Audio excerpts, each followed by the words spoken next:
It's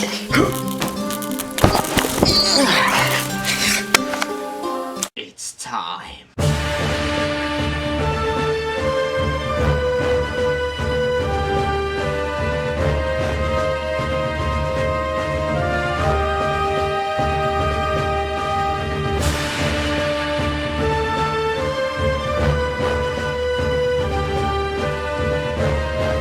I'm back. So this game is a first-person parkour game, something not very common these days, and it wasn't really common at the time, since most first-person games were shooters. The game follows Faith, as her mission is to solve a murder mystery involving her sister. The first level is all about establishing the main threat. How an organization known as Blues all of a sudden started opening fire towards the main character Faith. So it's up to you to try and find out why Blues is doing all of this and at the same time saving the day. So anyway, the very first clue for you is to head into that building that you just saw in the opening. And it's all about finding out what exactly happened to Robert Pope, who was murdered, who was going to take part in the presidential election to finally make a change. That he really meant business, like he could actually make a change. But of course, Faith has very little faith in any at all at the government, so he was clearly murdered by someone, and it's apparent that he was. Which is, to me, is kind of stupid. You really think that he would commit suicide when he was doing well in ratings? I don't think so. So anyway, upon entering the main building and finding the room, a cutscene is triggered, where we're introduced to Faith's sister, who is standing by a man who has been killed, who just happens to be Robert Pope.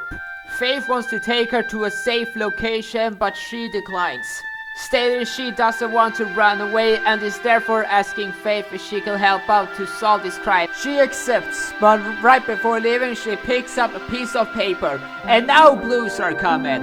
Now it's up to Faith to get away before she's killed. But for some reason the sister stays here despite the fact she should try to escape. But no, she doesn't. Does she really think that she can fend off all of these enemies at once? As a matter of fact, this is the only part of the game where we actually see her.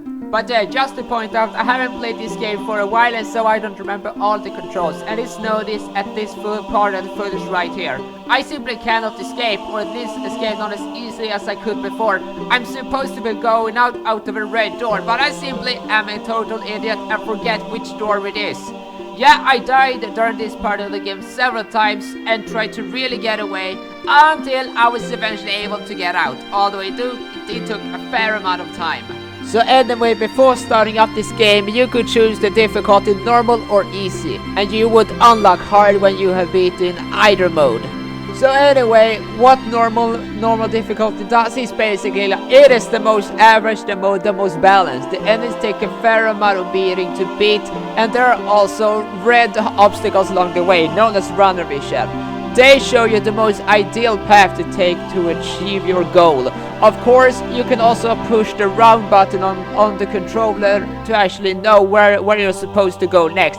Although it doesn't show the direct directions, and it more or less just shows you an approximate that very final spot. So, like I said before, this is a dystopian world, and if there's one thing that tends to be key in dystopian media, and just to portray the world that you live in, is perfect. And perfect in this sense means a lot of bright colors. And that is exactly what this game absolutely loves. Lots of white and orange. And the whites and oranges really do amplify the dystopianness of this city. Of course, there's also the question of where are everyone? There's hardly any people walking outside. Is it because these Blues soldiers are running about shooting people? Well, I just don't really know, and it's never explained what happened to everyone. The rest of these buildings, as well as people everywhere, they're just gone completely.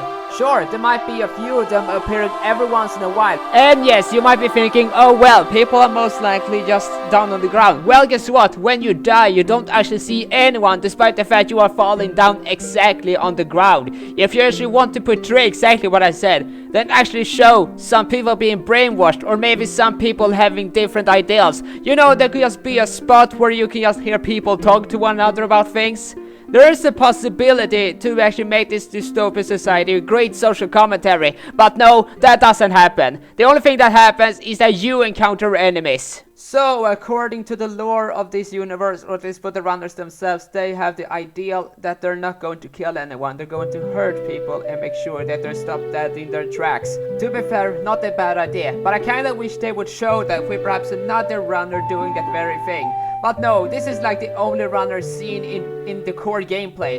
Sure, there's another one in these cutscenes, but none in the actual game itself. The only runner around is Celeste, but she only appears in the prologue level as well as in these next few cutscenes that you will see. Would it really be that hard to actually show some runners? So anyway, this cutscene that you just saw was the next one for the very next level of the game, and it is a level all about traveling through the train station and get to the storm drains. Remember what I said about people previously? Well, here they are, and they're walking down the streets, right at some of the most dangerous areas around the path to the storm drains, but they're just walking casually. And if I were them, I would surely be going to another location, or perhaps to another city. And this is really where the game begins to shine, or at least for the time being. This plaza is huge and the colors are perfectly placed. It looks really beautiful. I would actually like to be there. Or maybe not, if blues are opening with firearms. But what I'm saying is the fact it's such a big place, and yet there isn't really that much to actually do aside from avoiding gunfire. It's so huge, and yet I have no real reason to explore it, since there's like nothing to get. Speaking of which, there's hardly anything to actually get in this game. The only thing that you can get are running bags, which contains extra material, as well for 100% completion. Forget about what I said, Celeste being the only runner. This guy also appears in this cutscene, but this is like the only time in this entire game where he makes an appearance. And you know, when you're playing a parkour game, freedom should be the #1 focus. But to be honest, the way to actually get through to the next level is just so weird. Why do you even have to travel through storm drains? Can't just take a different path? The way through this level is just so convoluted. I cannot really understand why they just couldn't make just a level where you travel across more rooftops. You are a runner after all, not a delivery man. Firstly, you have to avoid blues, and then you have to go through a door. Why aren't they smashing open the door? Well, I guess it would be just a bit too hard if they were constantly at your shoulders. But still, doors are the enemy's worst enemy in this game.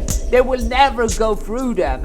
Sure, a few times they may want to give the illusion of them trying by shooting the door, but never ever do they actually go through one.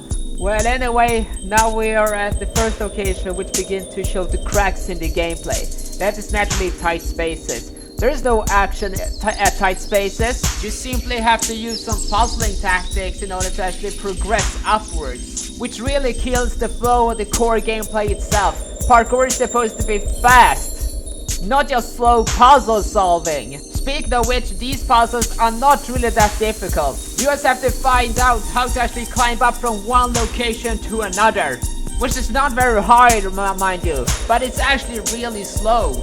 So anyway, back to the actual level. So I would say the storm drains is the very first level that is proven to be quite an annoyance. You want to know why? Because you have to travel through a big large area, as well as lots of tight spaces. And you know, when you're playing a parkour game, freedom should be the #1 focus. Of course, it's not all trash. Once you actually get down to the storm drain itself, it actually looks really good. Of course, it's really dark, but that's just the footage from my capturing device, making it a lot darker than it actually is. So, this is the very first part of the game where you actually have to ascend a small structure to get up. It's not very difficult, mind you. However, it becomes a lot more unsafe when blues are shooting at you. Seriously, why are there so many blue soldiers down here? Do they actually know that I'm here, or do they just inspect it? But for what reason? There's hardly anything there. Well, guess what? These questions will never be answered. You have to simply guess on your own. This very next bit that you're about to see is all about timing. It's all about climbing these parts and then get up on high platforms which you have to time the jumps on to actually make it over. And it is stressful to actually jump across all of them while avoiding blues at the same time. Something which is impossible, mind you. It took me several attempts to get through. And then I get to the worst section of this entire level and the game thus far. Then we get to yet another part I failed miserably at. That being leaning against the wall. then push a button so that I could get through to the next part. But I am eventually able to make it. And now the programmers expect you to perform a stunt. Glide down this waterfall while trying to get through to a door. And you are expected to time the jump, which is going to be closed within a short amount of time after pushing a button.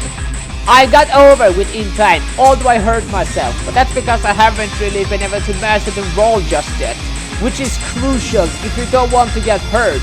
Speaking of getting hurt, this game doesn't feature a health bar, which is in my opinion kind of saddening. Yeah, this was at the time period when game graphics had evolved to the point where it was supposed to look realistic.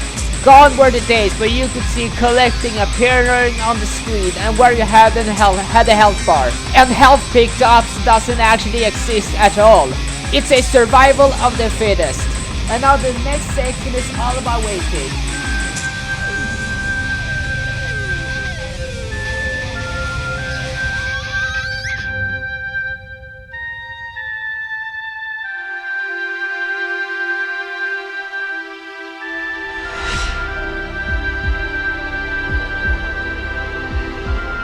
And so after that montage, it is finally time for the very next fighting section of this very game.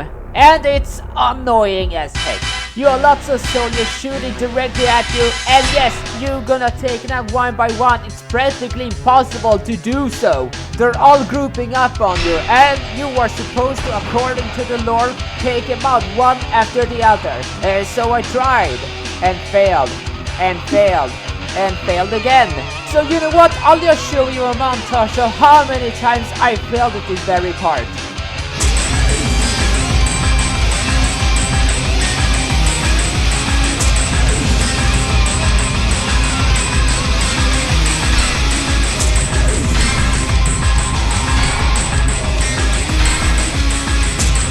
And now the very last section of this review is going to catch up with this guy when he's running away from you. And if you're not fast enough, well, he will simply get away and then you have to restart from the very point where you left that part. It's frantic, it's fast paced, it's actually a lot of fun. I would say this is one of the best parts of the entire game because it really does feel like true parkour in its essence. You have to simply be as fast as possible, and that's pretty cool.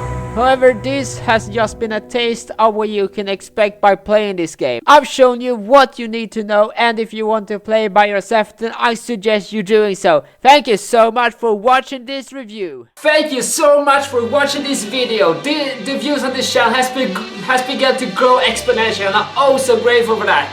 If you'd like to see more of me and my videos, then consider subscribing and leaving a like. And right now on the screen you will see links to the previous videos I've done. Thank you so much once again for watching, and see you later!